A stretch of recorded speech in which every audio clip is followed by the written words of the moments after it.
Death, and Aliens, an in-depth look at horror and sci-fi TV from two friends who vaguely know what they're doing. I'm Courtney, And I'm MK. and how are you?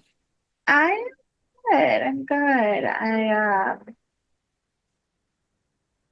just haven't really done a lot, except for that it feels like I have done a lot. Like my calendar was so busy for the last few days, but it was all just like seeing people. Like I went to a baby Yeah. shower, went to a family cookout for 4th of July. I went out to dinner a couple times. I and now I'm just like deep into bachelorette party planning. It's not as fun as I was hoping it would be.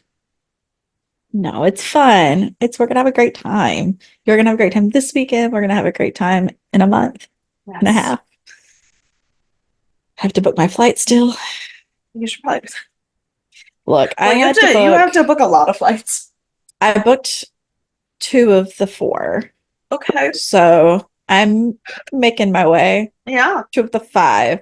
Because I booked a flight to the cruise this weekend. Yeah. I'd already booked a flight to New York to go to Chicago. And then Okay. I have to book my flight to Buffalo. And then I have to book my flight to New Orleans from Buffalo. Yeah. And then I have to book my flight to and from Washington. Yeah. So there's just a lot happening on the airplane world. Yeah. For sure. I might also be booking a flight to, oh, I do also have to book at least one flight to and from New York in September, maybe two. Okay. It And then happens. October, I will not be leaving Louisiana again unless I go on a trip with my mom at the end of October, which is exactly what I said about June and July. And now I'm going on a cruise. Right. So who's to say? Who's to say I It's can't fair. seem to stay in one place at one time? I keep Anyways, I keep being like, I would really like to do this, but I can't. I would really like to do this, yeah. but I can't. Like, Tokyo Hotel is playing their first concert in the United States since like 2015 when I saw them in New York City last time. In New York City on a Uh, Wednesday in December. I can't mm, fucking do that. yeah. Yeah. And I don't live there, so you can't come stay with me. And it's a Wednesday. I It's have a a Wednesday. job. Yeah. Which is good. That is good. Yes, it's rude though. I did find an event for us, maybe next year or the next. There's a Comic-Con cruise, and I would like to do that. I listen, I've been looking at the Comic-Con cruise. I've also been looking at the True Crime Con cruise. I'm just like I want to do all of the things. Let's try to do Comic-Con cruise next year. Okay. We'll write it off. Except for if it's during the summer, we have to just make sure it's not at the same time as my honeymoon. Because Right. Yeah, I don't actually know what the dates are. I right. just know that it exists. And Yeah. so we'll look when it gets closer to time. We'll look into that It'll be more. fine. It'll be totally fine. I've looked at it this year and none of the guests are like super like they're not bad, but they're not anybody that I'm like, oh, Yeah. I have to go. So Yeah. I don't know if like your dad wants to come or if he like wants to go with you or whatever. I know he does listen, Comic-Con with you, like Dan or anything, but I would like to yeah. also be Yeah, no, it's okay. My dad has decided that we need to start making merch and going to Comic-Cons as like to promote Death the and Aliens. podcast. We got to get on TikTok first. And I'm like, we don't have a big enough following to like afford a booth at a Comic-Con. I don't. Okay. I think I might try and record a video when we get off here about doing the finale of season 1 and putting it on the TikTok. We'll see. You know how I follow through. Yes. Perfect. So, but one day maybe we could do that. Yeah. It would be fun. It would be fun. It would just be fun. Be more things to do work for with all the free time I have. Mm-hmm. Same Z's. Yeah. How are you? Speaking of free time, that I don't have. Yeah. I'm officially studying for the bar. I am in. I started Saturday, but I did it wrong. And so I technically started yesterday because I had to fix what I did. But I early bar prep over 203L Mastery opened on Barbary, which is the bar prep course. Only one subject on there is relevant to the Louisiana bar. So I'm just starting there, which is kind of a recap, which is good because con law, I've done it before. I took a bar on it before. I passed before. So it's just kind of like a redo and kind of like to remind me how to study for the bar. Which is nice. So I'm not trying to learn a new topic and learn how to study for the bar again. Right. I meet with one of the professors at Loyola tomorrow, and he's gonna give me some other like resources and stuff to start studying the other subjects before um it opens up because it's bar prep is 10 weeks. Right. I cannot learn 3 years of material in 10 weeks. I No, just no, feel like no. that's impossible. Yeah, for sure. So I'm gonna do it instead in 7 months. Which also is a very short period of time to learn 3 years worth of stuff, but Uh-huh. better than 10 weeks. Right. So I've made a big study plan. I'm gonna start like Louisiana has a completely different law. So I'm learning new law. I'm learning how to take a new bar. Like they don't even have the same pieces of the bar Of as everyone else course. does. It's a longer bar. It's 3 days instead of two. It's just a whole situation. And so I've made a good plan. I'm meeting with the professor tomorrow. I've bought the bar prep course. I've started it. So I'm trying to get at least, an hour or two done every day while I am in early prep mode of figuring out how to really study for the bar. Because it's been 6 years. Because I do Yeah, theoretically know how to study for it, right. But it's but it's it's been been a six hot years minute. and it's a new law. So I have to start from not I'm reviewing the materials I learned in law school to I didn't learn these materials in law school. So I have to figure out what materials I need to learn, how to learn them, Right. then learn them, and then memorize them. So a few extra steps also from the last time. And last time I had to take it twice. So, and that was with me knowing the stuff. So feeling good about that. But yeah, so I got some new, I try to make things fun. So I got some new note cards that are different colors, and they have like the rings so that I don't lose all my note cards because that was a massacre when I had note cards last time for the bar. Oh So at yeah. least they're all put together on rings now. Um, so yeah, so just trying to get back into that habit, and I've just made a very regimented schedule for myself for the next 7 months, which is very fun to plan with my 7 flights I just mentioned. Um, but yeah, so Yeah, that's it'll that's be that's how great. I am. I'm fine, thriving. It'll be Um, so good. but Got this. I could use a little bit of a motivation, spiritual guidance, Absolutely. Absolutely. positivity. You know, the early bird catches the worm. A stitch in time saves nine. He who hesitates is lost.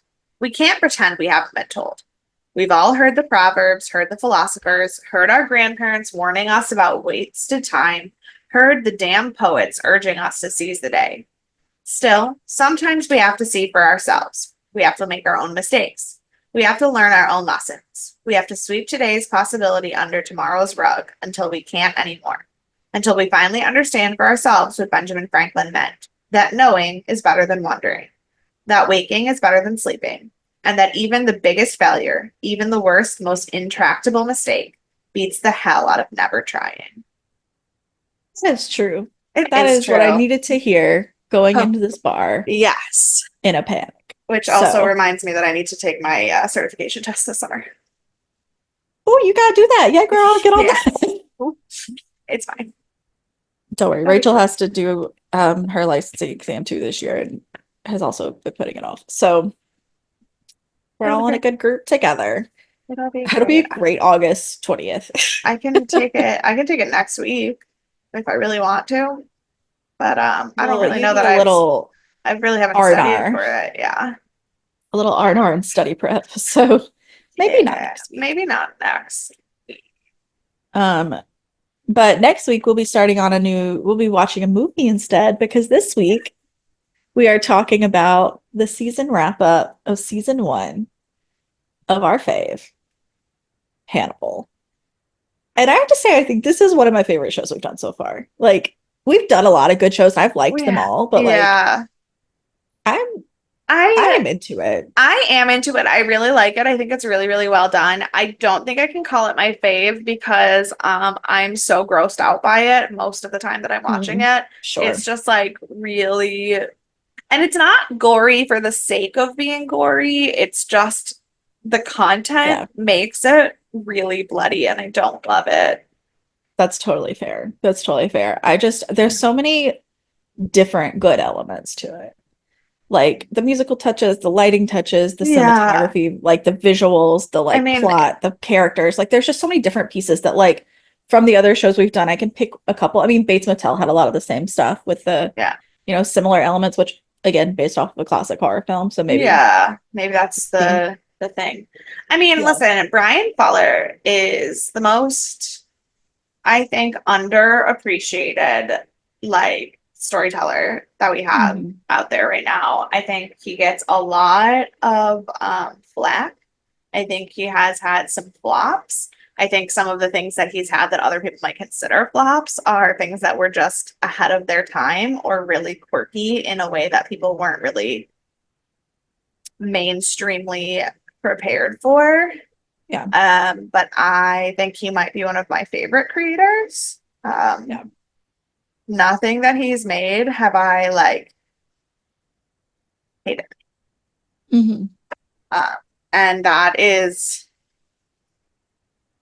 saying something because I'm really critical. That is true. That is true. But Um, I mean, I haven't seen American Gods yet, but that one I really have heard that's the one I've heard nothing the most good things good about. things about. Yeah. Yeah. And I didn't love And Star Trek. Weeds. Did he He do did Weeds? Weeds, right? He didn't create Weeds. I think he worked on it, but Mm, he didn't create it. okay. Um, he was the original head of bringing back Star Trek when Star Trek Discovery came Right. back, Hmm. and I remember being very, very excited for Star Trek. And I went to like a Comic-Con panel in Toronto where I like met the entire cast of the first season of Star Trek Discovery, and I was like really, really into it. And I Star Trek Discovery is one of my least favorite Star Treks, but it didn't go downhill for me until after he left the show. Got it. Got it. Yeah. Um, Which is a nice common theme in all his shows where he yeah, leaves them. he leaves them and then things don't go well. Although I don't know for certain, but I don't think he left the show. I think he stayed through the I end. think he Like the did show stay. left, but I don't think he Yes, did. he stayed through the end of this one.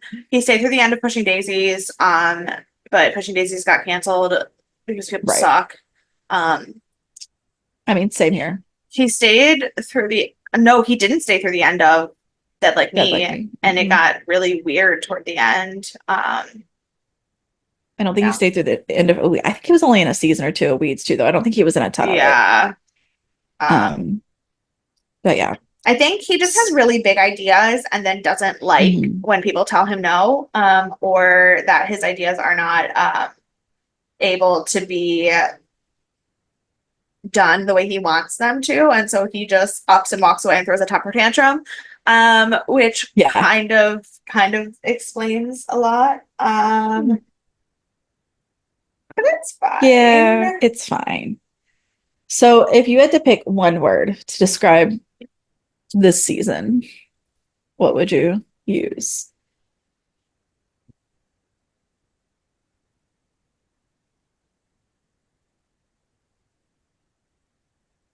I really don't know if I could pick one word. Um,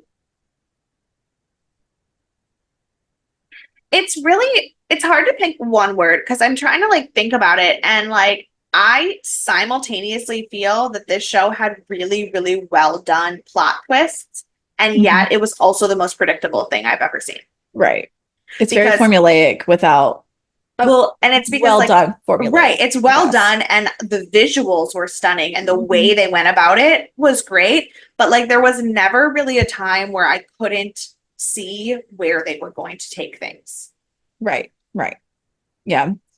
Yeah, I think I'm using kind of a cop out word, but I think I'm gonna go with like something like cinematic because it Okay. has like high drama elements, it has high visual Mhm. elements, and it is a little more visually in depth than some of the other shows Yeah. um that we see. And I know some of it's because some are older, and so that, also Yeah. is a factor. But I just What feel you like it mean kind of Kolchak didn't have the pulls, best visuals of everything we've ever I mean, watched? it pretty top notch, pretty top notch. But like it feels like you would have it in theaters. Yeah. And I think that has something to do with the fact that it was going to be from um like a cable network show. It was meant to be a cable network show to being wait, did I get it backwards? No. Yeah. No, What did they come on? What is this show on? this show is on Fox. Fox, which is a network Hmm. TV, not a cable Right. channel. Yeah. So it was meant to be like a cable network show, and it became a TV network show. Yeah. Um, and so it had those elements. And of course, with having Brian Fuller at the lead, you know there's going to be a lot of visually pleasing aspects. Um, Or so it just visually displeasing, as the case may be. sure, yeah, sure. Visually intense aspects. Yeah. But yeah, and so he always has people that really pay attention to a lot of the like details and stuff that don't always get put into some TV network Yeah. shows that are produced a little quicker, or because this one had a lot of building, which I will talk about. But it was really well developed before it even hit the air. Well, and I Which I also think they're think really part good. of that has to do with the cast. Mhm.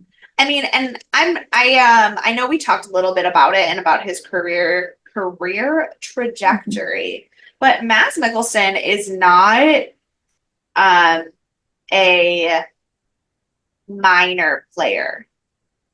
Like in terms of like the work that he has done, especially like in the last 10 years, really.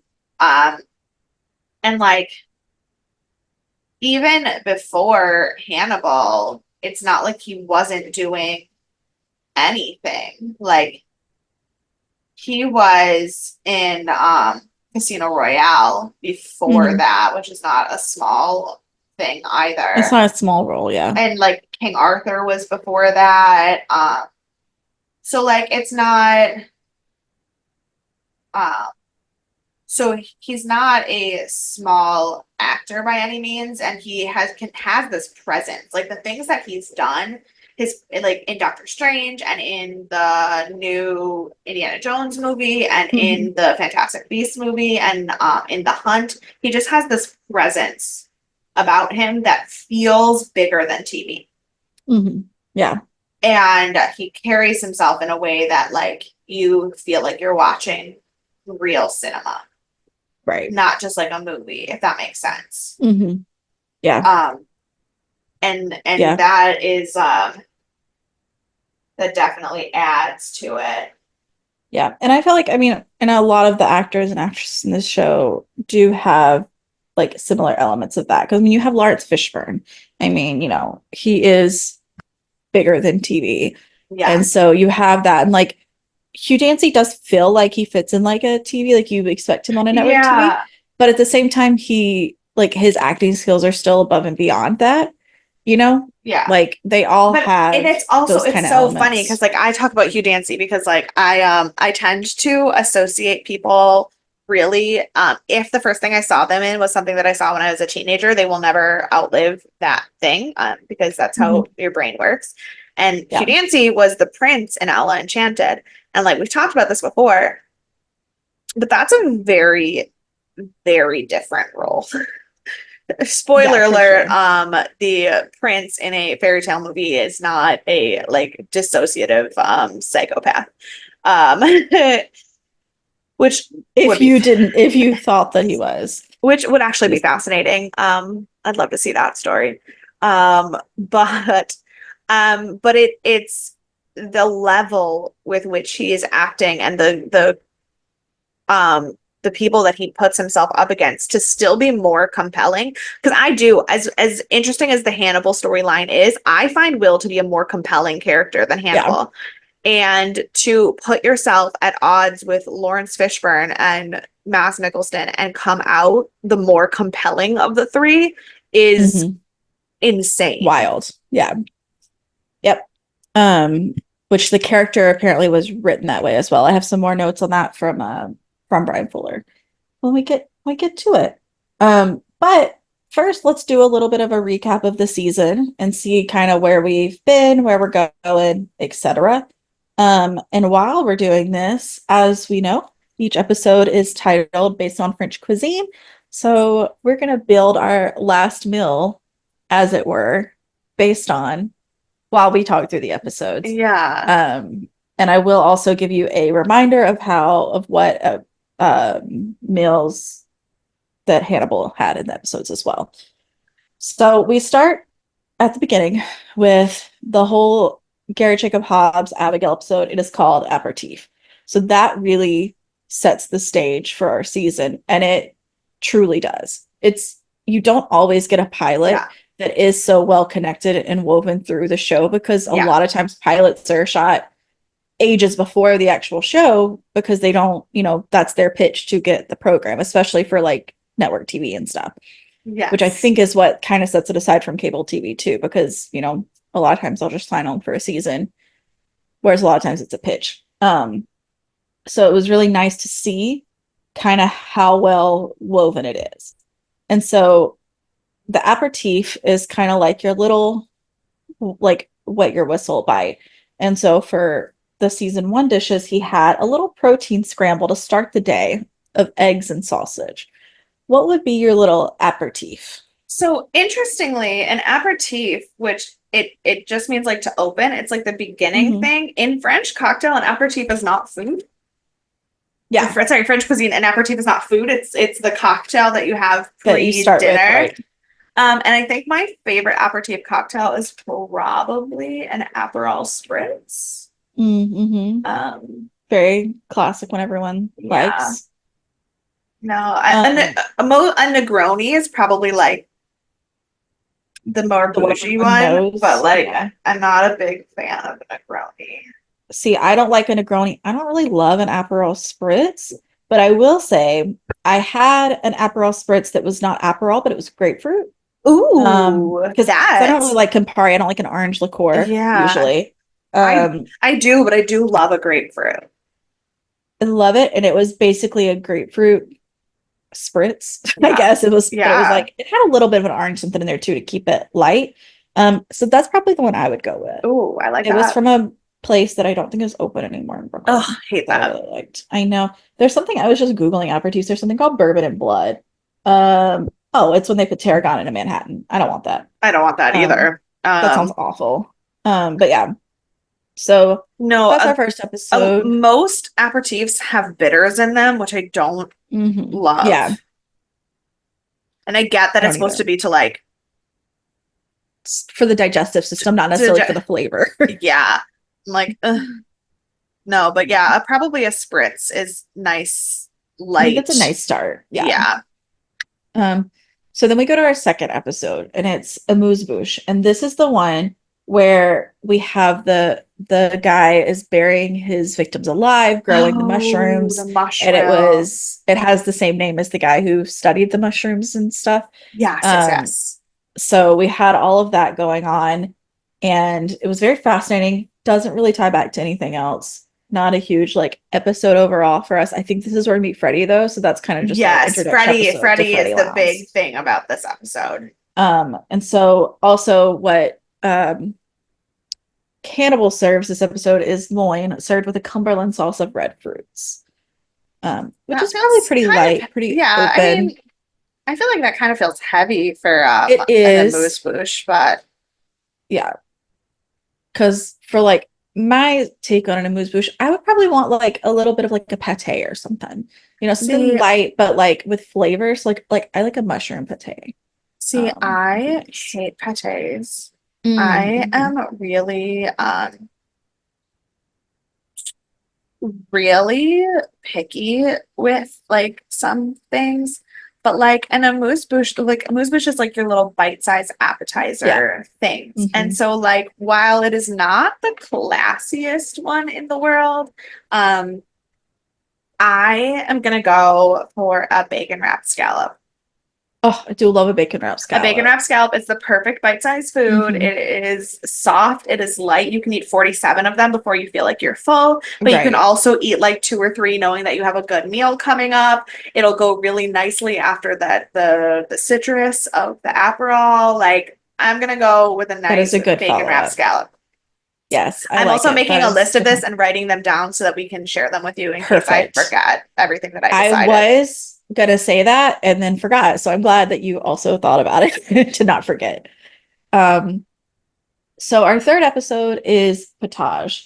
And this is where they take Abigail back to the crime scene. So this Yes. is pre her killing anyone. Nick Boyle, dies at the end, but hasn't died yet.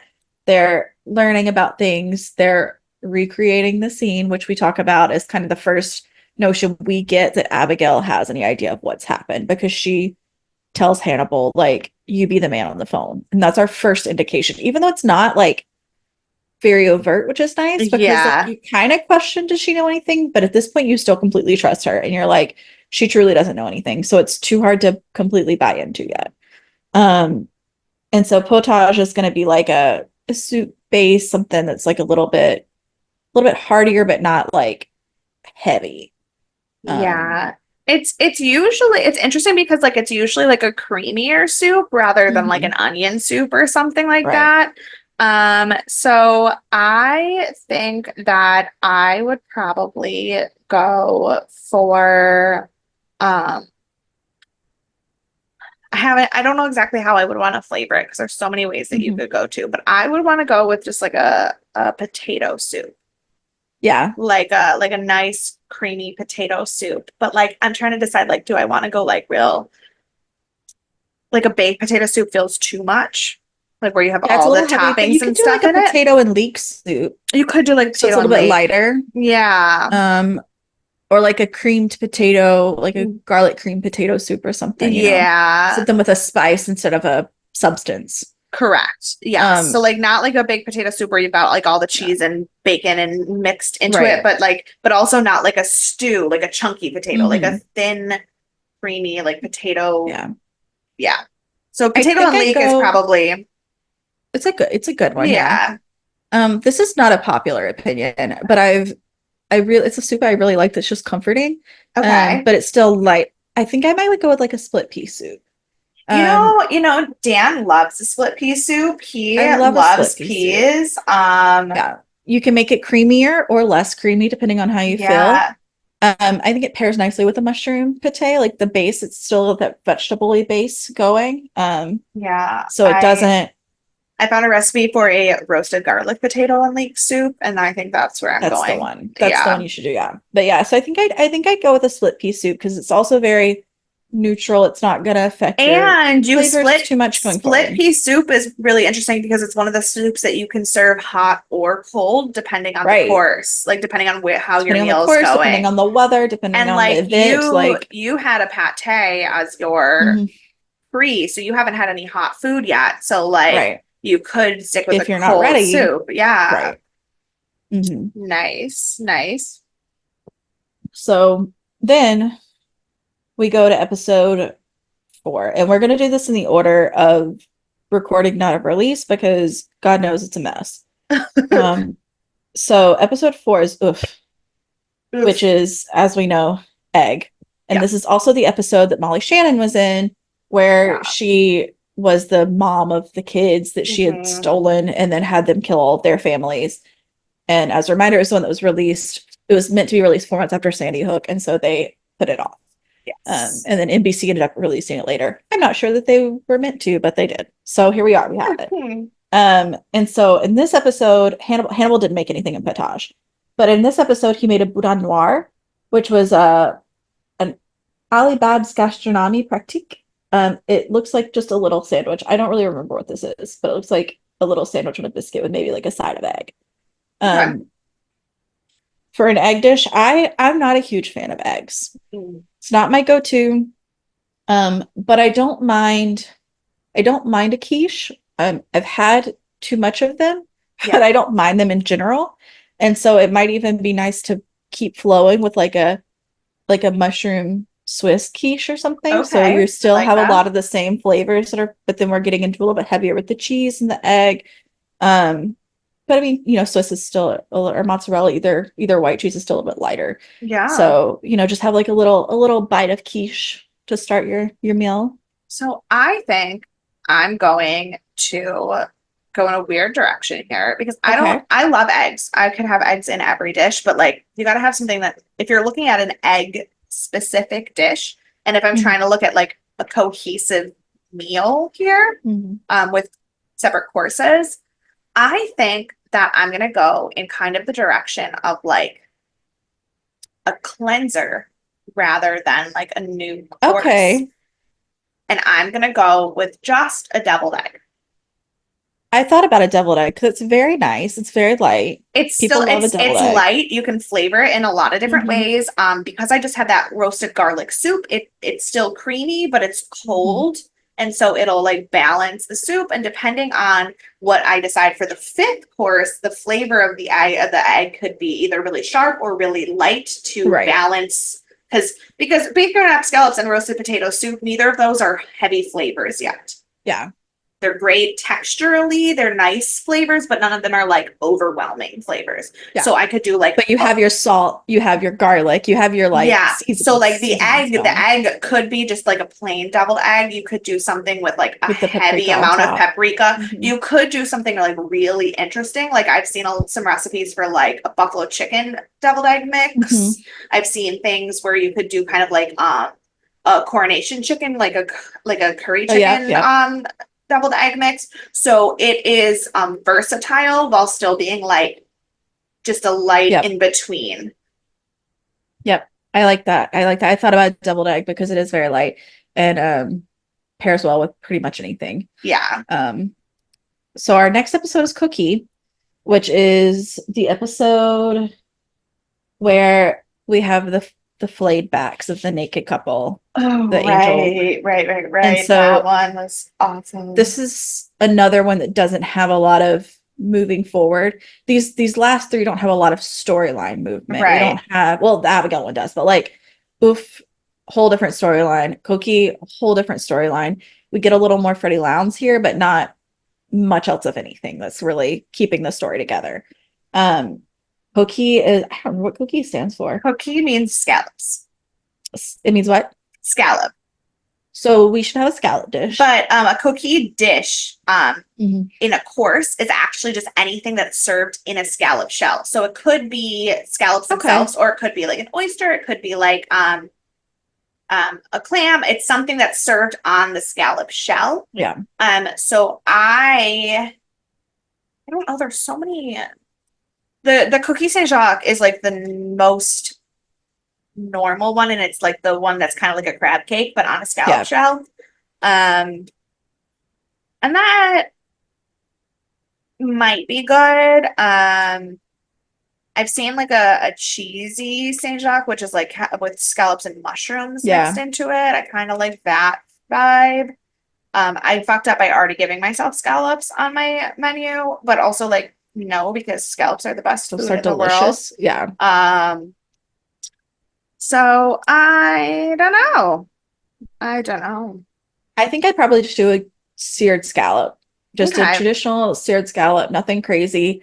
We've had with the pate, we have a couple of flavors. The split pea soup can have a little bit of a seasoning if you want. We have the quiche is going to be a little bit heavier.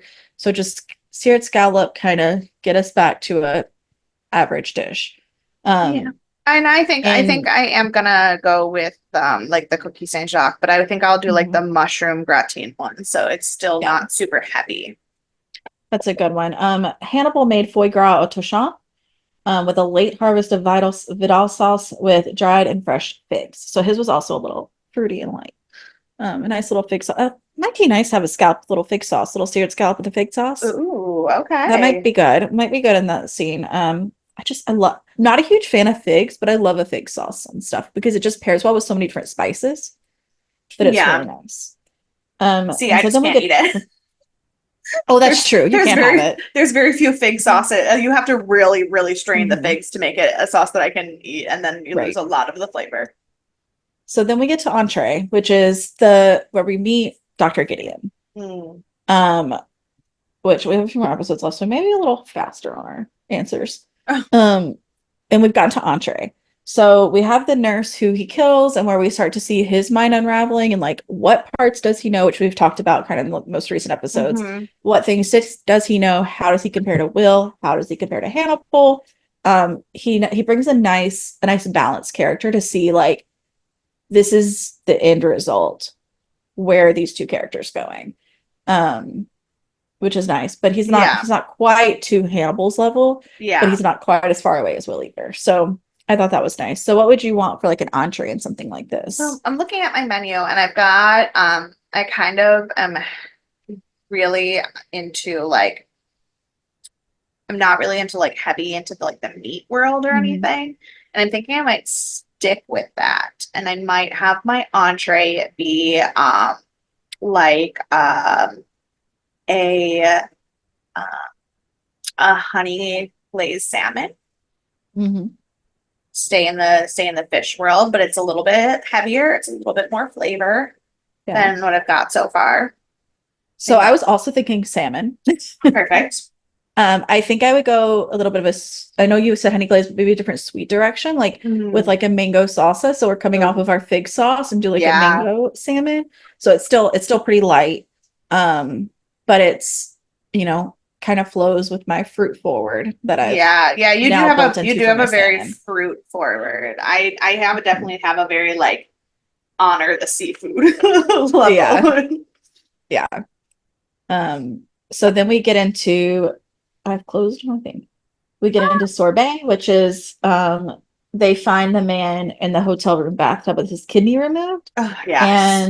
And what else happens in this episode? They're trying to decide if there's organ harvester. This episode means nothing to me. I'm so sorry. Let's see. No, I think this is the one Oh, where this they is where we hear about Miriam Lass. yeah, This is where she comes up. So it's a very it's a slower episode, but yeah. it does have good information. Mhm. Which is something we did not wrap up this season, Miriam Lass. Yeah. So we might can look forward to that for next season. Yeah. So a nice sorbet. Obviously, we know that's going to be the more like icy desserty portion. Yeah. Hannibal has the dinner party that emerges once inspiration strikes. That's his. Oh, right. Because that is also the first episode we meet Tobias in, is that episode, Mhm. right? Yeah. Um, sorbet. Sorbet tends to be fruity because it Hmm. tends to be like an icy, but I think I want to go slightly differently. And I want to do a gelato rather than an actual like iced dessert. But I'm not going to do like a heavy flavor. I want to do like a stracciatella gelato, like a Hmm. really, really just like nice, light, almost hint of vanilla, but not overwhelming flavor. I like that. I like Yeah. that. Um, I'm usually not a huge fan of iced desserts overall. Um, but I think here I would probably lean towards that because I had the mango salmon. I would want to go with Yeah. the icier and maybe kind of tie it together and do like a grapefruit icy dish Okay. to kind of Yeah. like be really light and not necessarily like snow cone icy, but like Yeah. lighter Like an icy with like actual a like almost like a hint of like, grapefruit, more of like a deconstructed one, I guess, is a little bit more like it. I Um, mean, and you could just go with like an actual physical grapefruit sorbet. So like it's at like Yeah, you could do that too. It has because grapefruit already does have quite a light flavor, so you don't yeah. have to worry so much. So our next episode is Fromage, which is the one with Franklin and Tobias, and they die because Tobias is a psychopath and Hannibal has to kill them. Again, that was a nice arc that was good to have. It doesn't do too much to add back to our story. Just Yeah. kind of gives us a different element. It does tie in with Dr. Dumarier's Jillian's death because that's when he started. You saw he was like feeding their tongue Mhm. to them, and it was the same Yeah. result. It very much complemented the murder of her um, patient. So for a cheese dish, um, I had this dish that I really liked that kind of I think would pair well with the one before Yeah. on the cruise. I'm hoping to have it again. It's like a blue cheese ice cream. Um, so it's Okay. like a frozen creamy blue cheese. It's not like sweet really, but it's very light. And so which blue cheese is a heavier cheese, like it got a lot of flavor. And so you don't have to use as much of it to creamy it up and make it this way, but it's a nice palate cleanser and it pairs well with the other Well, things. I will say I went to a tapas restaurant once and had blue cheese ice cream, and it was the most disgusting thing I've ever had in my life. So like, I'm really Rachel happy hated for it you. too, I'm really but she happy for hates you blue that you cheese like too. that. It was fucking awful. Um, was thinking more along the lines that like French cuisine thinks of just like Mm-hmm. charcuterie cheese plates Yeah. as a dessert. And I was just going to go with like a nice regular like cheese board, but with a mimolette, which is a really It's my favorite cheese That's in the Nick's favorite. whole world. It's my favorite cheese in the whole world. But for those of you who aren't obsessed with French cheeses, it's very, very like hard, like a cheddar. But it has even less creaminess than a cheddar. It's just like a very nice, hard, sharp cheese that goes really well, especially if I just had ice cream before. It'll be like a really nice like balance to that. Yeah, the cheese people told us it was France's response to trying to make a Gruyere. And it's not quite a Gruyere, but it has a lot of the same elements because that was their response to the Yeah, Gruyere. which makes So sense. if you know Gruyere, you have a semblance of what mimoletta is like, even though they Yeah. are different. The texture, the flavor is a Yeah. little bit similar. The texture is not. Yeah, I thought about doing just like a straight sharp cheddar, but I think I want to go with I love the that. colder element I love that. of the cold one. So then we have Trau Normand, and that is where we had the totem pole of human bodies. Um, and I don't again remember what Trau Normand was. I'm looking it up while you tell me about the episode. Great. So the episode is where we saw the totem pole of bodies. And so again, it's kind of a one-off episode. But we get to really see Will's deconstructing of like finding the serial killers. He finds the guy who has connected all of these bodies and how they went missing one way. And then he killed some because he was married to the woman he wanted to be with. And then it turns out to be his son. And so it was a really nice play on how he connected parts that didn't go together, which then brought us to later when he constructed Hannibal's backstory to show the copycat killer along with everything else and how he really put everything together. A traunomon is directly translates to a Norman hole, but it's actually a specific, not just course, but dish itself. Okay. That is like a pause in a multi-course meal where it is just a glass of brandy with an apple in it. Oh, that actually sounds really That sounds delicious, especially like we just had all of that like heavy food. We're like pausing, we had some cheese, and now before we get into anything else, you just have a nice sip of some brandy and a brandy soaked apple to just aid in digestion and clear everything else out. Well, Hannibal served a vegetarian salad to Freddie Lounds. Good That is what for he served in that episode. him, I But think. I think a brandy with apple would be nice. Yeah. So then we get to Buffet Froy, which is cold buffet, as we mentioned before. Yeah. And this is where Beth LeBeau is found murdered. So this is our first episode with Georgia, where she comes in and we, see her killing people again. She's a nice tie-in to everything, even though it was only a couple episodes. That arc actually was a little more important. Yeah. To really showcase people kind of figuring out what's going on, even though she then died swiftly after. But so Hannibal served the jamon iberico, which is just Iberian ham. Yeah. And so it's like a cold buffet. What do you think of for Buffet Freud? I'm just reading a little bit more about it.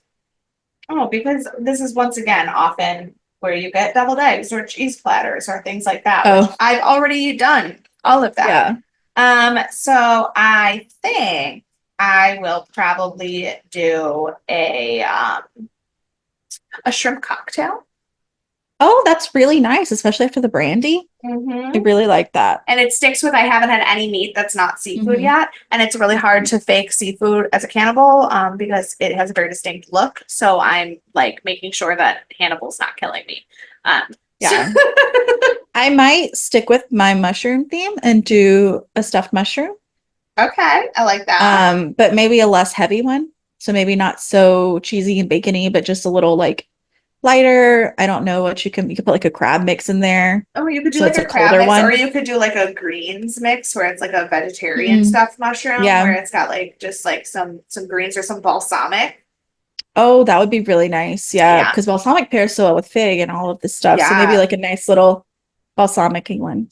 You could even just do like a balsamic mushroom cap. Like I used to cook just like mushroom caps as patties in like a balsamic oil. That would be it. Oh, that would be nice. That's it. That's the one. That's the one. And so then we get into Roti, which is the episode where Georgia dies. And also oh nope, it is not where she doesn't Georgia die dies. yet. This is the episode where Dr. Gideon escapes. So we're back to Dr. Gideon. This is where we get to the episodes that don't follow each other well, but do complete our stories. Yes. Which is probably one of my biggest complaints from season 1 is the storyline weird placement. I see what they're doing because they had so many consecutive storylines that they opened, closed, open, closed, open, closed. So then they did a little mix up at the end Yeah, yeah, yeah, and hit all yeah. the high points. So I get it, but it was strange watching it week to week, getting there and thinking about it that way. Um, Yeah, but yeah, yeah, so yeah. this is where Gideon escapes. We Dr. Chilton has his guts removed, but has not perished. Um, No, I don't. and it's a good time. It's a good time. So roti, can you remind me what that is? Roti just means roast. It is where you have your roast meat and vegetables. It is like your main Mm, big heaviest part of your meal, really. Um, yeah.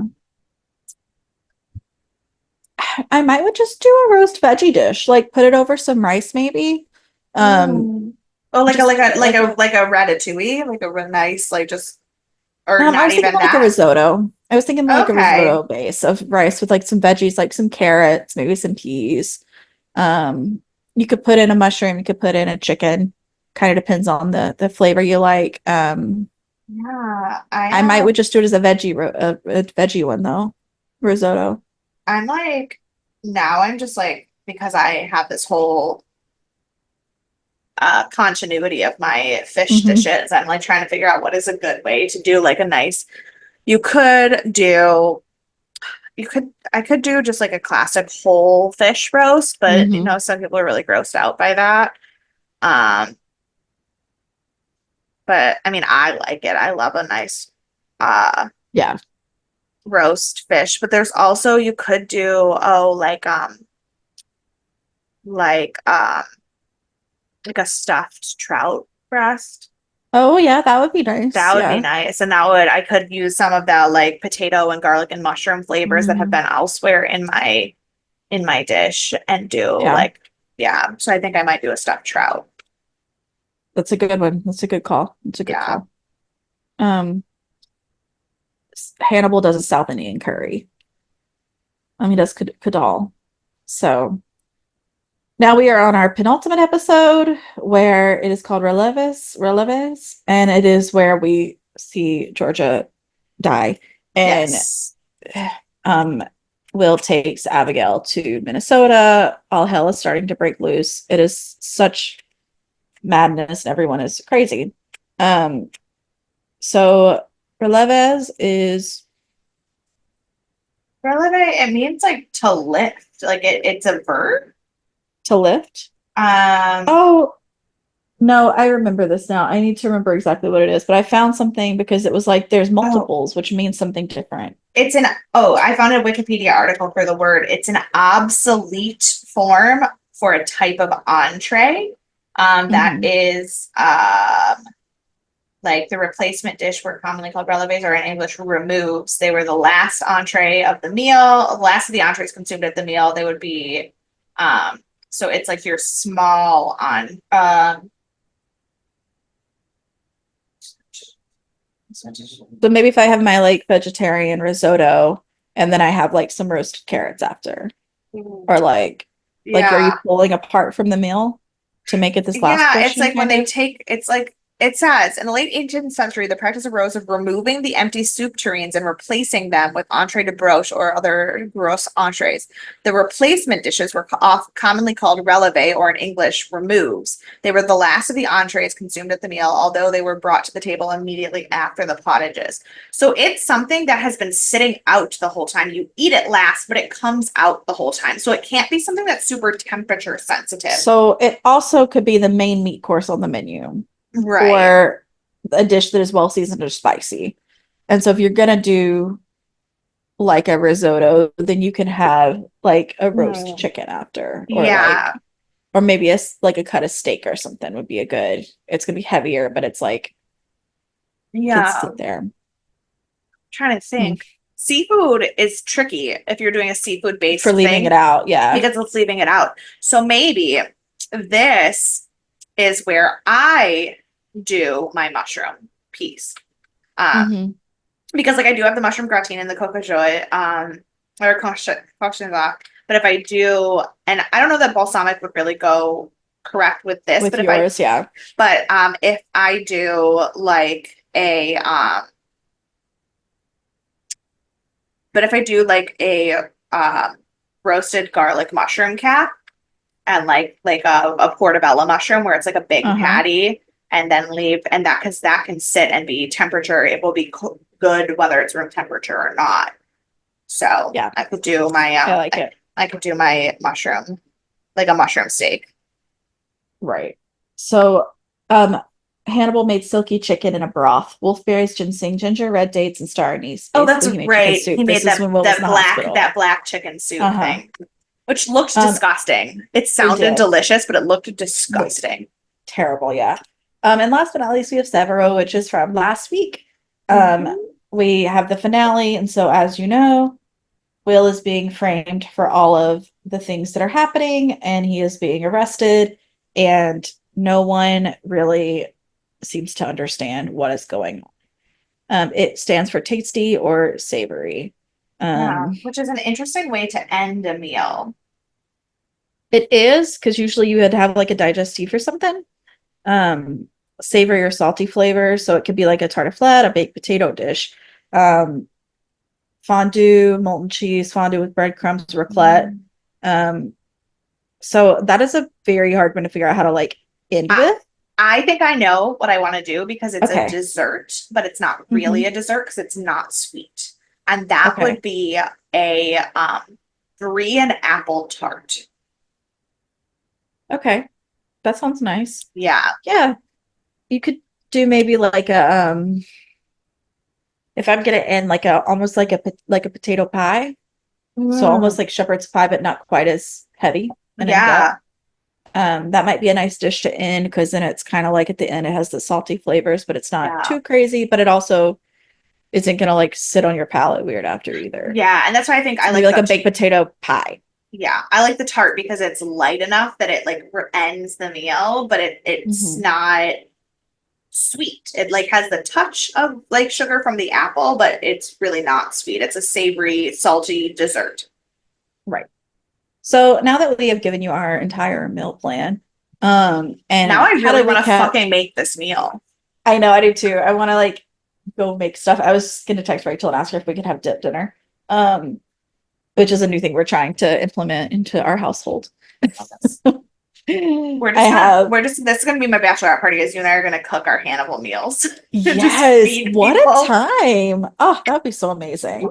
I do have, as I mentioned, some production notes, some fun facts surrounding how it was created. Yeah. And so Brian Fuller was not actually thought of in this idea. There was like, it was just kind of like a baseline idea that someone he knew had, or he just happened to be sitting on the plane beside the woman who came up with Hannibal.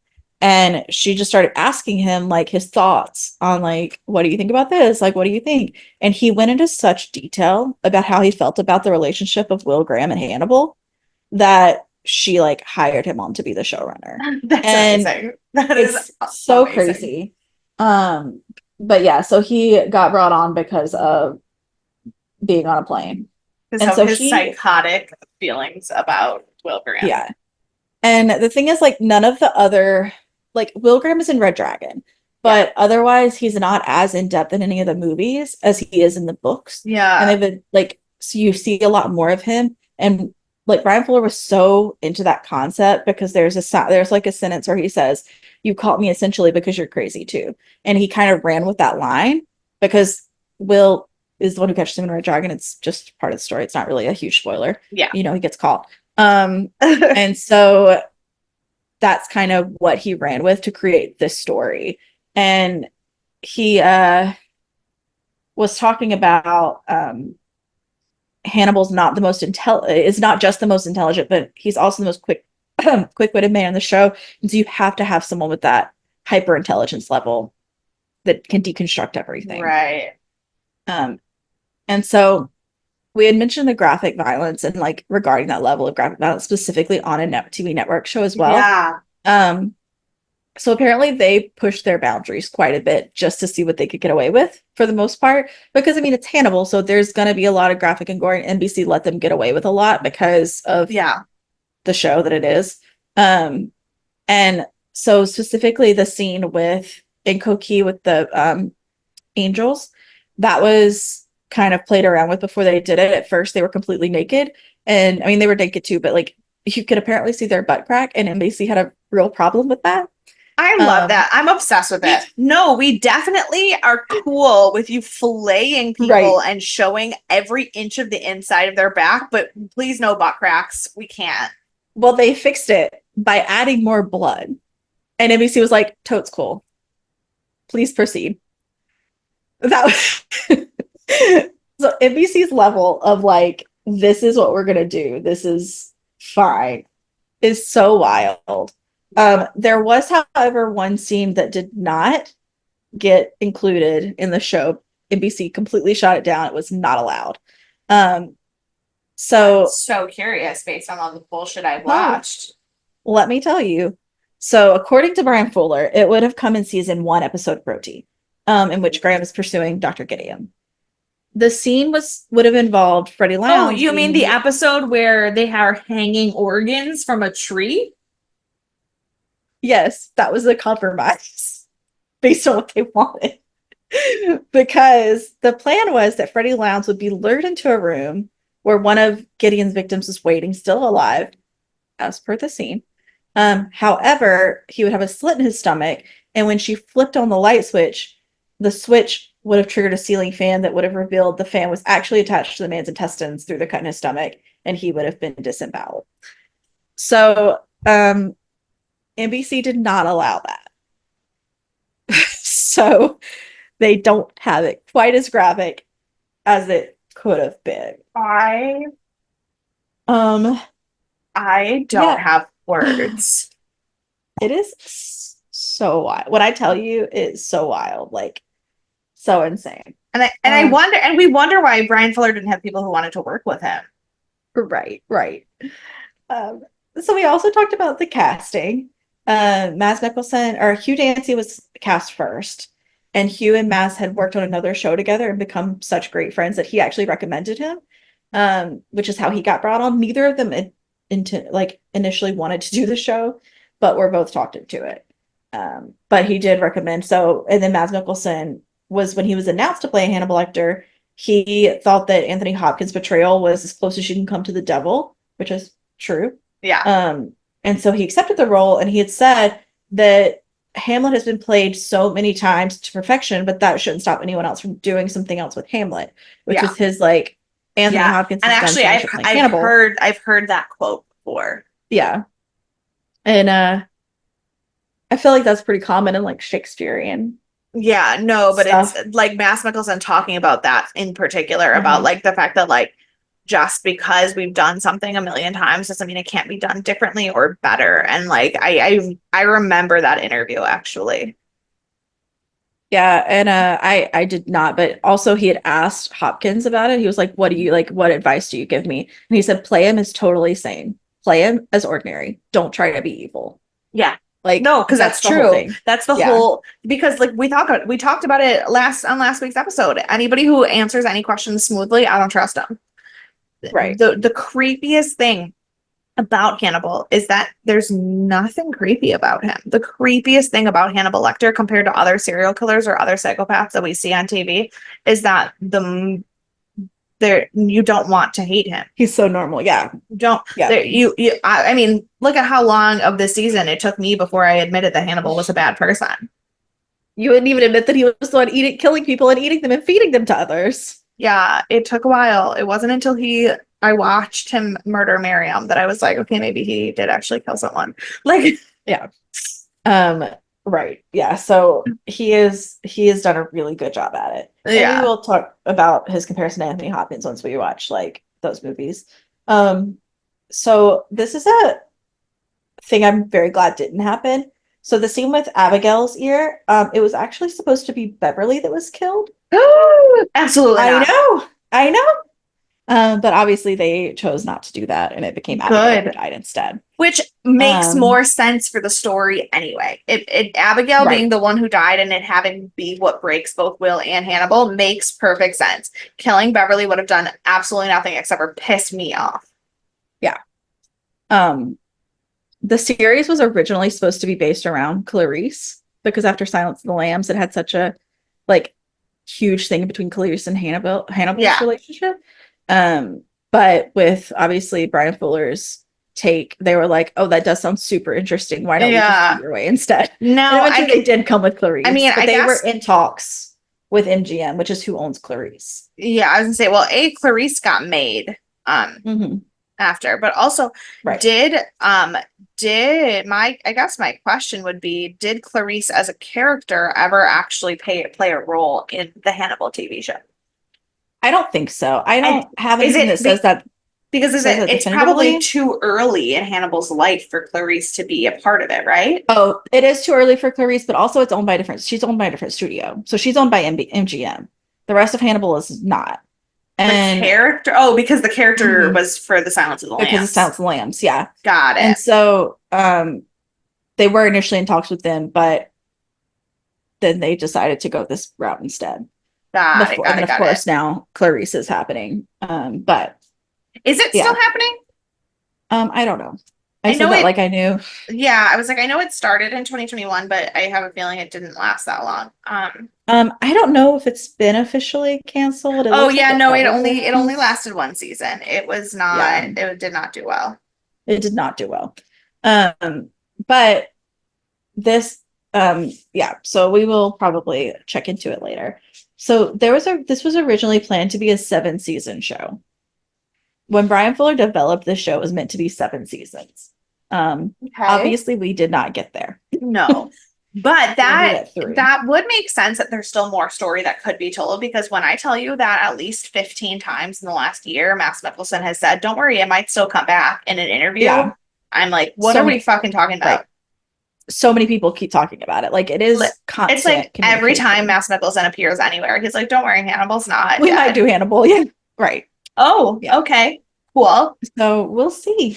By the time Um, you know what's gonna happen, like, this is what's gonna happen. This is what's gonna happen, and it's gonna piss me off so much. So, for those of you who don't know about this podcast, my number one thing that I have always said about this podcast is that I don't particularly want to be doing any shows that are currently airing, because of the way it messes with our production schedule of making mhm. it, and we can't like pre-record anything. We can't like stock up on episodes. We can't really do a lot of analysis where we have information that we can look at. What's gonna happen? Just to irk is that Hannibal's gonna get renewed in the 2025 mid-year pickup. So we're gonna have just finished season 3. I'm gonna have just finished the stress of my wedding, and then it's gonna be like, just kidding, season 4 is starting next week, and now you have to do a live podcast. Could you imagine how crazy, how wild would that be? I could see I them trying to do it as a Clarice Hannibal crossover Yeah. because Clarice did so terribly. Clarice did so terribly that they might try to like pull that story in and do it correctly, because CBS Yeah, dropped the ball so hard. right. I could totally see that. That would be really funny and terrifying. I don't think I Yeah, could handle the timing of that. I don't think I could either. Luckily, Another it's not even in talks for that to actually happen yet. So if no, it did yeah, happen, it wouldn't really, and the soonest it could be would be like the 25-26 right, TV season. and And like so, Brian Fuller is starting the Jason storyline. He's starting is Crystal that Lake. confirmed though? Hmm. Oh, it's Yeah, that confirmed. one's been Okay. confirmed. Okay. Yeah. Because I was like, because that, I knew that that was a rumor, but I didn't know if it was confirmed. Oh no, it's confirmed. I don't know. I don't know when. I don't know if they've announced. I think they said they were gonna aim for next year. I don't know if that's been confirmed, Okay. but the story itself happening has been confirmed. The seasons, or at least one season has been bought. Like they're Um, in production or something. I don't know if it's been cast, but it is. It is for sure going to be a thing. Um, um, Another fact that go ahead. yeah, no, because the most recent news article I've seen is from April of 2024, where both Hugh Dancy and Mads Mikkelsen have said, "Yeah, we'll come back." Yeah, no, it's constant. It is never ending. Um, Another fun fact about the show, all of the dishes that Hannibal serves are designed by a real chef. Like they have a real chef on their Absolutely, like they do. casting or on their executive board that plans out all these menus. He was like, I need someone who knows food better than me. That's Yeah. what Brian Fuller said. Um, Now the wildest Hold on. Actually, fact. sorry. Oh, go ahead. There's a news article from 5 days ago where Hugh Dancy and Hannibal and Mads Mikkelsen have talked about the time jump that would happen if they Yeah. brought Hannibal season 4 back, which means that it would have to be at the right time to have a Clarice crossover. Uh-huh. Yeah. I know. I could see it. Yeah. Here is my favorite fact that I learned. Okay, perfect. Do you know who was in talks to play Hannibal before Mads Mikkelsen got the role? I can only imagine, based on the look on your face right now, that it is someone completely and wildly incorrect for the character and wildly different than Mads Mikkelsen. And it terrifies me. And so I don't have a guess because no one that I can think of makes sense. They have come out and said Mads Mikkelsen was the right choice. Correct. Yes, Mads Mikkelsen was the perfect choice. David Tennant. Absolutely not. No, No. David, so wild. David Tennant he plays a great bad guy. No, he does play a great bad guy. Not, but David Tennant could have very convincingly played Will Graham. The Descent into yes. Madness would have been a beautiful work of his. I think he would have done amazingly as Will Graham. I think he even probably could have done Jack in a really sympathetic way that we like are confused on how we feel about him. See that maybe. I think Lawrence Fishburne is better, but I think David Tennant could have even played that like, do we feel bad for him or do we not feel bad for him? Is he wrong or is he just doing his job? Like that borderline, I even think he could have done that. I don't think David Tennant has the straight man in him. Which, I mean, and I've seen him, but like, I've seen him do amazing things. Yeah. But I mean, I saw him in Jessica Jones. I've seen him, the detective stuff in Broadchurch. I've seen, you know. But even in Jessica Jones, as a bad guy, there's a hint of chaos to him that is just part of who he is as a person. That I don't know that he could have been calm enough. Like, even if you look at the world of Harry Potter, you look at David Tennant as Barty Crouch and you look at Mads Mikkelsen as Gellert Grindelwald and you want to tell me which one of those is Hannibal. Like, you know what I mean? Like, it's just... Yeah. It's not for him. And the most straight character he's played was when he played, what was the serial killer show that he played? You know what I'm talking about? Oh, shit. Yeah. Which he did a good job of, but it's not the same. No. It's just not the same. But yeah, so what show was that?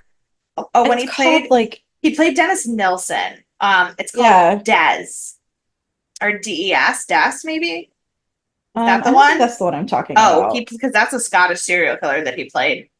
That feels like what I'm talking about, but I don't. And it was I haven't seen that one, but there's another one he was in. I thought he was in a different one. Maybe not. I mean, probably. I mean, I'll be honest. That's a Scottish miniseries that was 3 episodes long. So whether that is the correct one or not doesn't really check out. I thought he was in a British one too. That was let's see, similar.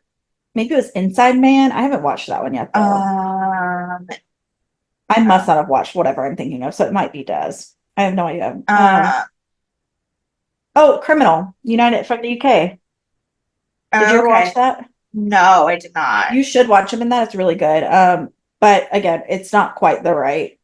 No, I mean, even in some of the things, like when he did the voice of the robot in the Star Wars stuff, and when he played Phileas Fogg in the Around the World in 80 Days, like it's not that he's always absolutely fucking bonkers the way he is in Doctor Who or but he just has something about him. There's just something, there's just something about him where there's always something brewing underneath it. Like you can feel the chaos in his mind, and I don't think you can. I don't think Hannibal is a character that you can get away with that. Right. And I haven't met Mads Mikkelsen, but I have met David Tennant, and there is always chaos brewing in his mind.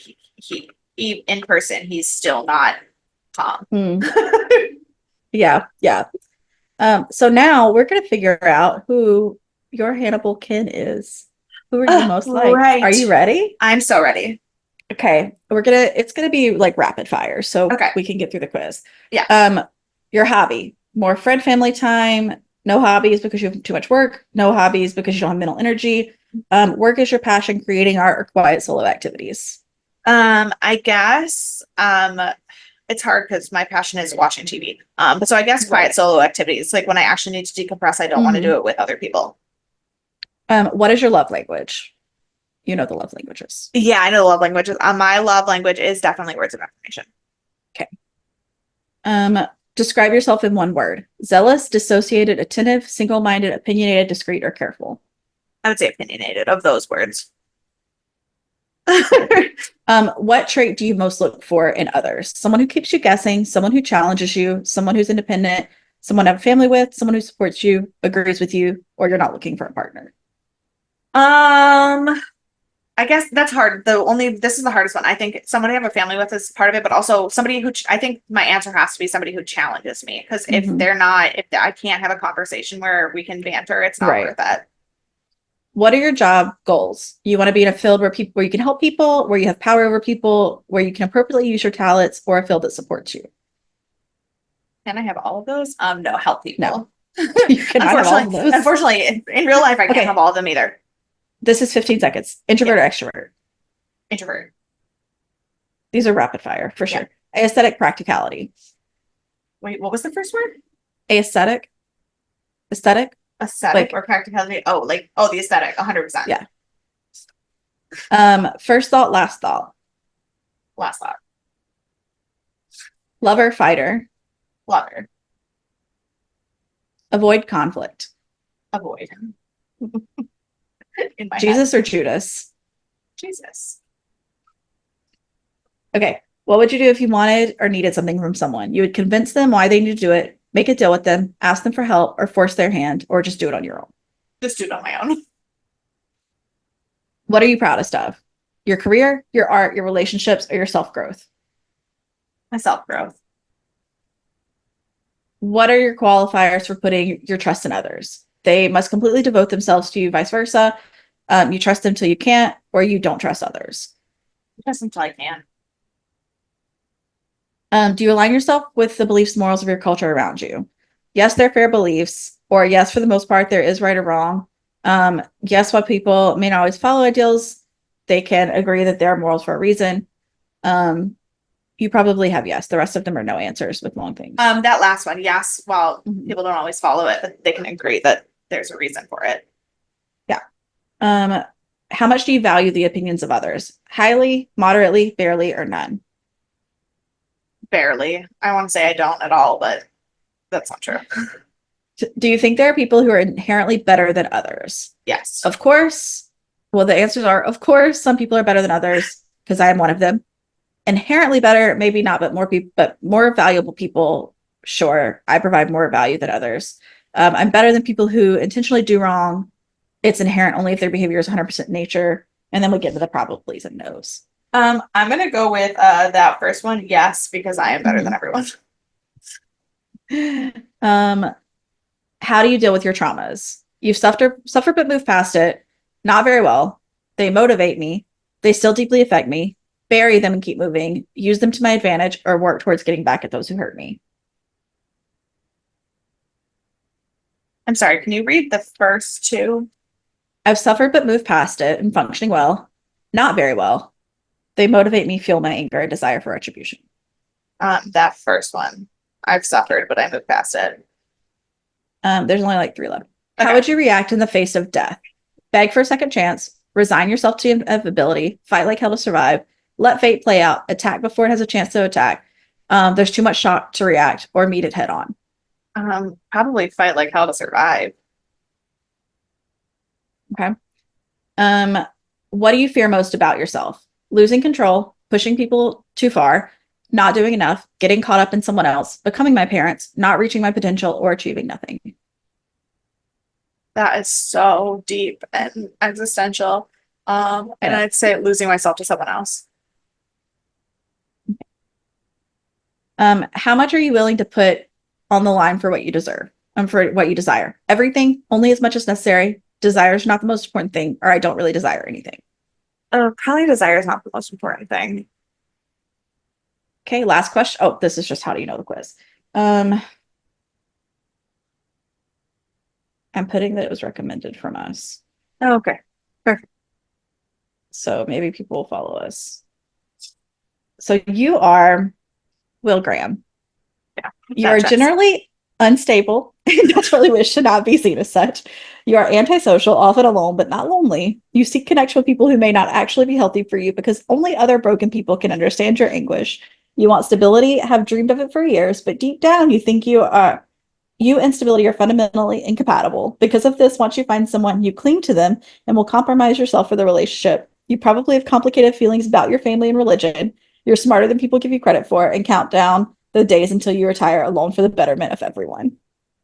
That's awful. I mean, it checks So out that of all the people in the show, the one I'm the most like is Will. I do see that, but that description just made me seem like a terrible person. it's okay. I got Hannibal. So, so mine says, so I did this earlier to test it out. Yeah. So mine says, you are highly intelligent and are proud of it. You separate yourself from the crowd while impressing the people in it. You are generally detached from your emotions from a mix of both trauma and your natural state of being. You are hyper aware of yourself and are able to turn this around onto others as well. People tend to think they're closer than you feel you are close to them.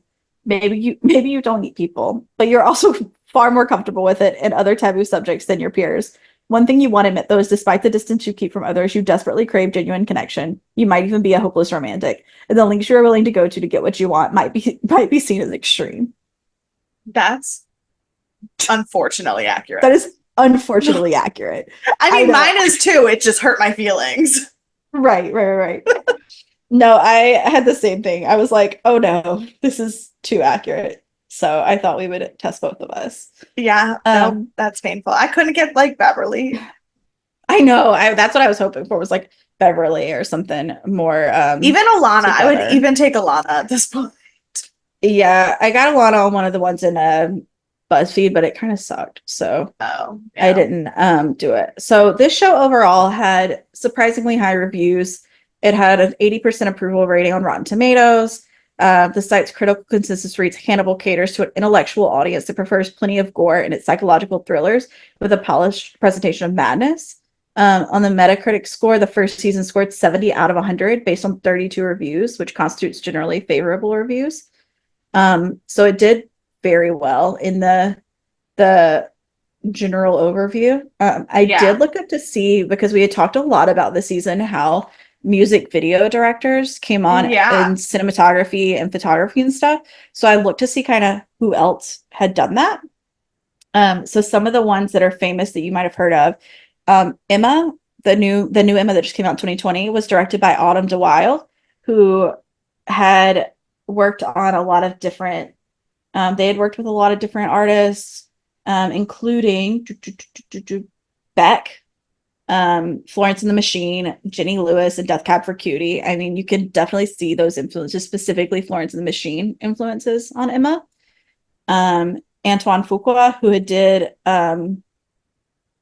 what was the movie? He did Training Day with Denzel Washington. Okay. He originally did the music video for Gangster's Paradise for Coolio. Nice.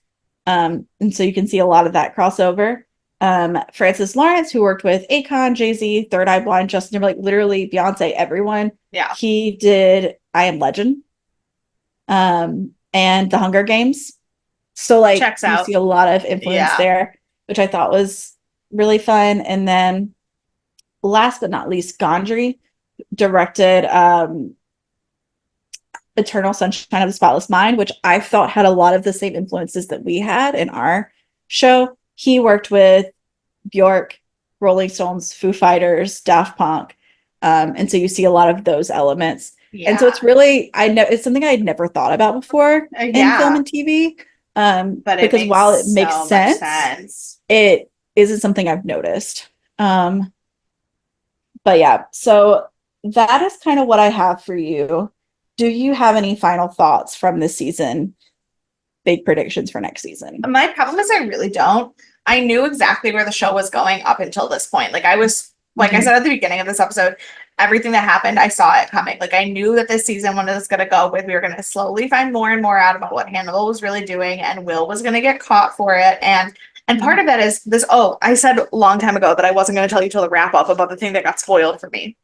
And that was the image for season 2. Like the image for season 1 is a picture of Hannibal's hands with a fork and a knife and a napkin on his lips, which you'll see in the intro video for the podcast. Right. That the image for season 2 is Will's face with the Silence of the Lambs mask on. Yeah. So I was like, well, fuck. Like obviously he gets caught. He gets caught for something that he didn't do, but so like I knew all of it was leading up until that. And like I said, I'm glad that Will knows that it's Hannibal before he gets in there. But obviously, season 2 is going to be Will trying to get everybody else to understand that Hannibal's the one who really did it. But like, what does that mean for the plot? I have no fucking idea. Yeah, I mean, we're definitely going to have to address. I don't think we're done addressing Miriam last because her body has not been found yet. No, and that Same was thing with they made Abigail. that way too big of a deal for nothing. Hmm. Also, is Jack's wife alive or dead? I don't know, but like they made a really big deal about Hmm. that for them to never talk about it again. So, I do know that because I saw a spoiler, so that will be addressed again for sure. okay, So his wife will be addressed. Miriam Loss. And then these are my takes. Miriam Loss will have to be addressed. Abigail will have to be addressed because her body has not been found yet. right. So I think those are going to be some of the early plot lines we get to Makes kind of wrap up sense. season one. Yeah, And of course, we'll look at Will and see where yeah, we're going from there. Definitely. I thought this was a really strong first season. for sure. That's Um, to be honest, a lot of shows have kind of like a hit or miss first season because they're mhm. still finding their footing. This show knew what the fuck it was doing out of the gate. And that had to do with the production elements as well, because the concept was started in like 2009, 2010, and then it came out in 2013. So And they had so so much time to figure their shit out. it was cast early 2012, end of 2011. And so they like really handpicked Yeah, their cast as well. And it was a small enough cast that you can do that with, that it was yeah, people that Brian Fuller worked with before. It was people that knew each other, that had worked together before. And so yeah. they all had a lot of good dynamics. And it was fully developed before it made it to NBC because it was pitched as a cable network show first. And Mm. so it was already fully developed before ABC even picked it up. And then ABC outright bought the first three Was it seasons. ABC or was it I NBC? mean, in NBC, sorry. Okay, I just say letters sometimes. it's fine. Um, I thought the show was a Fox show, but that was The Exorcist. I did So too, yeah. And so, yeah, so it was fully developed. It was really well written. It wasn't being produced as it was released. It was already fully put together as a concept. And I mean, they may have done some, obviously editing and recording and oh, shooting and for stuff sure. throughout, but the actual show was fully formed before it Yeah. ever was bought, which is great. And I know it was only for the first 13 episodes, so I don't know if that consistency holds over.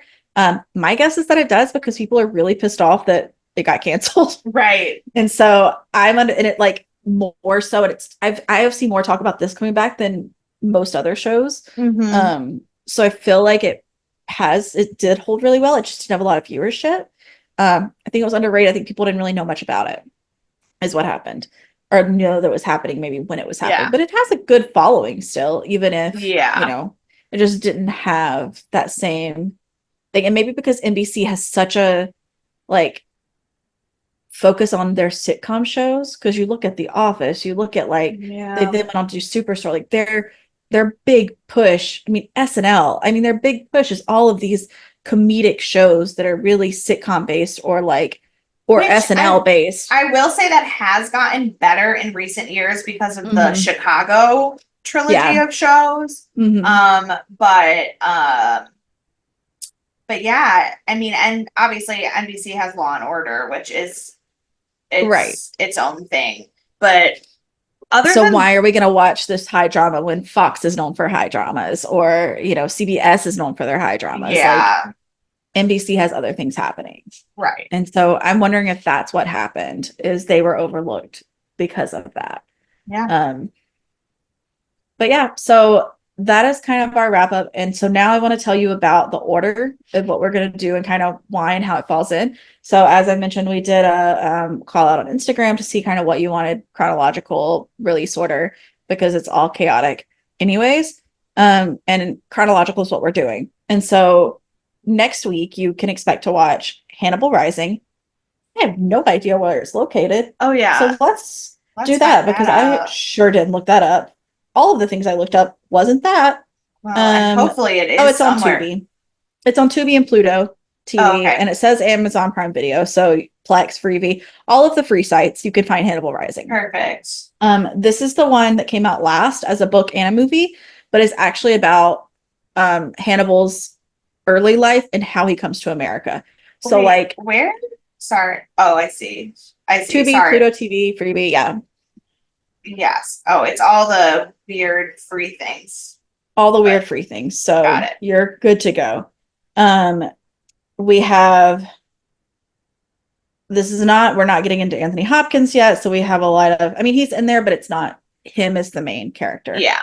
Because it is early life, him coming over to the US, and he has some trauma in his background. So, like I said, there is a sexual assault scene that I have heard is a little graphic. I have not watched it yet. Just keep that in mind before you watch.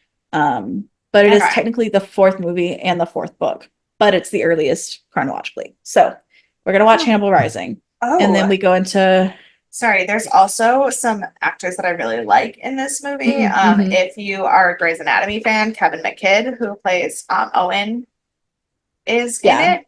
And if you have watched I The mean Crown, Dominic West. Dominic West as King He's Charles, or as Prince Charles, is one of my favorite so I things. have not watched The Crown, and I know Dominic West as well. He's on The No, I Wire. mean, He's on the I know like he's yeah. he's great, but he hit him as Charles in The Crown is like almost more believable than Charles as Charles in real Wow, life. Like that's really funny. he's really good. Um, yeah. So then we're gonna get into season two, and then after season two, we're gonna watch Manhunter and Red Dragon. I think we should probably watch them in that order. Manhunter was released first, and then Red Dragon. They're the same Yeah, story. got it. They are also the first one to introduce Will Graham. So we will get a brief view of Will Graham before we wrap up our final season so we can see how else he's been portrayed. Okay. And so we'll have those. We'll watch season 3. And then we go into Silence of the Lambs, the big spectacular hurrah. That's the one everyone's seen. That's the one that comes right after this show. Yeah. So you get a good overview of that. And then we'll watch, it also introduces Clarice. So then we will follow up with the season of Clarice that was out and close with Hannibal, the movie that is just Hannibal. Yeah. That is the order of the chronological order, and it actually fits pretty well into our timeline. I didn't realize so much. We introduced Will Graham in the movies right before we final, and then we introduced Clarice right before we watch Clarice. So Yeah. Wow. it's a nice And little then wrap up. it is as long as they don't green light season 4 of Hannibal in the middle Sure, of us sure, doing sure. this and fucking everything up. But otherwise. Right. So we're gonna assume that pending other releases, this is our order. This is what you can expect. Perfect. The books also are out of order. The movie starts with Manhunter and then goes to Hannibal, then Silence of the Lambs, then Red Dragon. The books are Red Dragon, Hannibal, Yeah. like it's everything is out of order. So Yeah. this is the order we're going with. Well, yeah, because So- I mean, Manhunter was the first one, but nobody even realized really what it was at the time. And Right. then Silence of the Lambs was the first one, which is clearly not the first story because Hannibal's old and in jail already. So like wrong. Yeah, it's so wild, the release Yeah. orders, and it's so wild the book release order, like that's not even in chronological order. So here we go. So I have found the book is pretty short. It seems it's 7 hours audiobook, which means it's probably not more than 300 pages. Okay. Regular book, if not a little shorter. It's in my library, so it may be in yours if you also want to read the book before you watch the film. Okay. 7 hours is an easy week read. So All right. yeah, I think that is all I have for the first season. I do have one fun fact, completely unrelated. Did you know that Nicolas Cage is the nephew of Francis Ford Coppola? Yes, I did. I did not know that. That is Oh. a fact I learned this week because his name is Nicholas Coppola or something. Yes, and when he started acting, he did not want special treatment because of his relationship, so he created a stage name so that no one knew who he was. Yeah, this is another deep dive that I know I will never come back from if I start searching. Yeah, don't go into Nicolas Cage. I have deep dived Nicolas Cage more times, so if you have questions, I can answer most of them probably. So just let me know, but don't do it yourself. You'll never recover. Yeah. So that's our fun fact to close this out. I was a little concerned it was going to be too short, and now I'm concerned it's a little long. So it's great. Welcome to Death and Aliens. I've had to pee for like the last 20 minutes, so it's great. Great. It's because we went 20 minutes longer than we were supposed to. So if you have any thoughts, feelings, concerns, make your own menu, do the quiz. Please let us know if you do the quiz because I told them I was recommending it to our podcast, and so they'll probably like that. They released it a year ago. It's on Reddit. I'll post the link somewhere. If you have any thoughts, any other fun facts we left out specifically for season 1, I know there's more for season 2. I know there's more for season 3. I know there's more for the movies. We're not talking about those yet. We're not ready. But aside from that, email us, deathandaliens@gmail.com. You can find us on all of the social media at Death and Aliens. I have some really fun memes I've pulled for the first season. So those will be coming out with this episode. So stay tuned. And then if you want to find me specifically, you can find me at CECloud13. You can find me everywhere at EMKAY_superstar. And we will see you for our next episode of Sci-Fi Sunday. Bye. Bye.